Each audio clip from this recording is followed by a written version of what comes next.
Welcome back, everybody. Today we're talking about some of the biggest comic book news stories that happened last year in 2025. Before we get really started with 2026, we got to look back and talk about some of the biggest stories that happened last year.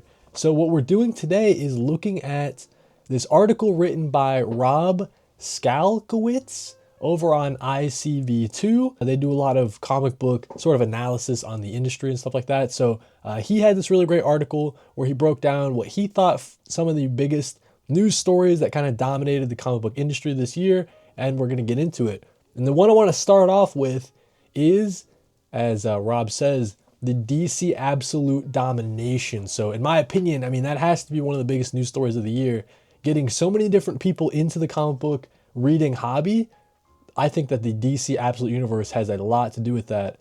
So some of the stats that he's pointing out here, the elder statesman of American superhero comics took 9 of the top 10 spots for comics sold in November, closing to within 7% of Marvel's market share. As we're seeing kind of the DC resurgence, right, of all the Absolute Universe, all the excitement behind it, is sort of closing the gap between DC and Marvel. And that's something that, 2 years ago, 3 years ago, you wouldn't have dreamed of saying, especially after the success of the MCU doing a lot of heavy lifting for Marvel, right? So the Absolute Universe is just on fire. Everybody's loving it. You got great series like Absolute Batman, really wacky stuff like Absolute Martian Manhunter, really heartbreaking stuff like Absolute Superman, and then of course the Absolute Wonder Woman, which in my opinion is the best Absolute title. So that has to be one of the biggest news stories of the year, just how successful and how popular, Absolute Batman, but the rest of the Absolute line. And it's giving DC some kind of headroom, some breathing room to experiment with some other titles, as we're seeing as they're announced in 2026, the DC Next Level stuff.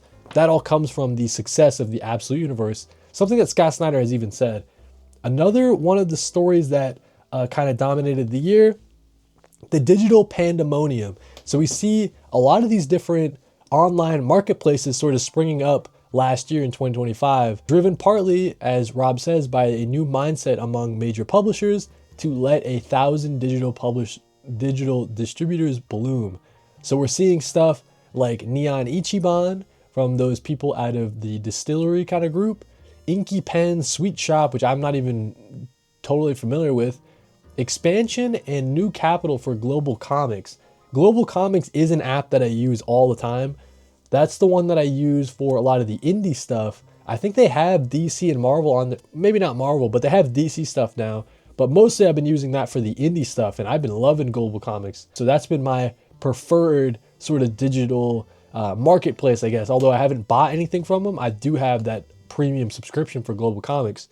Also stuff like Webtoon really seeing an expansion in 2025 as well. So yeah, digital pandemonium.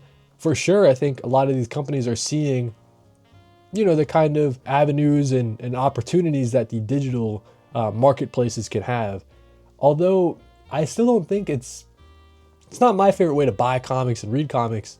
I still like the physical for the most part. The digital, it just takes a lot for me to buy something digitally. A lot of these subscriptions, it feels better with the DC, the Marvel, and the Global Comics. And I'm able to cover a lot of my bases with that. But buying digital comics day and date, especially when they're the same price as the physical stuff, that's where I'm a little bit iffy on. Another one of the news stories that I wanted to mention here was the direct market resurgence. So a lot of this, everyone's saying that comics are dying, the whole comic book industry is dying. Apparently, we're seeing dollar sales in comic shops are up 13.3% in 2024.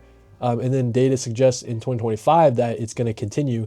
Obviously, you got to wait for a little time after 2025 to kind of accumulate all the data. But it's, all things are pointing to another great year for comic books in 2025, especially when you got all of these, outside factors like the economy and all that stuff, right? A lot of the times, as a recession indicator, you'll see a lot of people picking up small little hobbies. Like even though comic books are really expensive, if you're really heavily invested into them, if you're a new comic book reader, you might only be picking up 1 issue, 2 issues, 3 issues here or there. And yeah, that's just been getting people into the door. They're not spending a whole lot, but the amount that they are spending, it adds up and adds up to comic book industry having another great year in 2025. So that's something that's really exciting. Obviously, you got the Ultimate Universe, the Absolute Universe is a big driving factor behind that, but yeah, just a rising popularity of comic books just across the board. It gets into the next kind of point, the downturn in unexpected directions. So they're saying that the US manga space has sort of seen a little bit of a decline. I guess there hasn't been like that one series that everybody can point to. That's the one that gets a lot of people into the door. I guess Rob here is saying that Attack on Titan has ended, I guess, and it kind of hasn't had that next wave to sort of build momentum.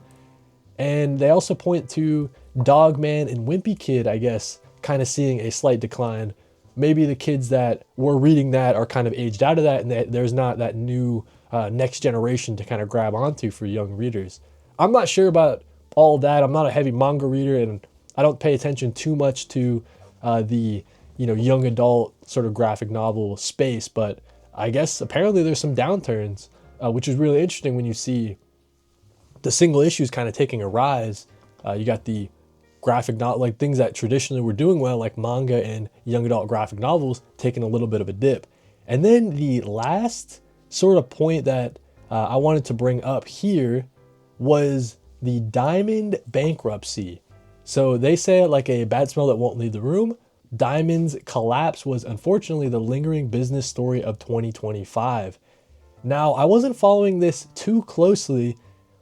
As a consumer, it's not, companies going out of business, going bankrupt, whatever. It's interesting how it didn't affect me that much. As someone who reads comic books every single week, the Diamond bankruptcy, all the distribution errors and stuff like that, my shop was like more or less unaffected. I did not have any delays week to week. I was getting all my comic books on time for the most part. When all my mutuals, especially on TikTok and stuff like that, were saying, hey, my haul's not in this week, or I only have some things in my haul, I was having perfect new comic book days week after week. So the Diamond bankruptcy didn't affect me all too much, but you can't, it has a reverberating effect throughout the comic book industry. I think that more or less we're kind of in a stable spot. You're seeing a lot of the other companies sort of picking up the slack with distribution and stuff like that. I know that, for example, Distillery, they were in kind of a bad way as Diamond was their main distributor, but Distillery, they had a lot of delays in their series, and they kind of were slowing down a little bit. I think that they're up to where they kind of wanted to be with their new distributors. They have a lot of great releases this year, so I think Distillery is back on top. And that's one of the smaller indie publishers. I think the big two, they are able to swap over and more or less without any kind of big hiccups. But those were the biggest news stories that I wanted to talk about this year. The Diamond bankruptcy, the digital markets springing up like Neon Ichiban and stuff like that, the Absolute Universe kind of taking over, and then the slight downturn in stuff like manga and young adult graphic novels, which is something that is maybe unexpected to some. So yeah, that's what we got. Let me know what you guys think about this year in comics. And as we're getting ready for 2026, man, expect a lot of cool videos coming to you guys soon. So thank you guys for watching and read more comics.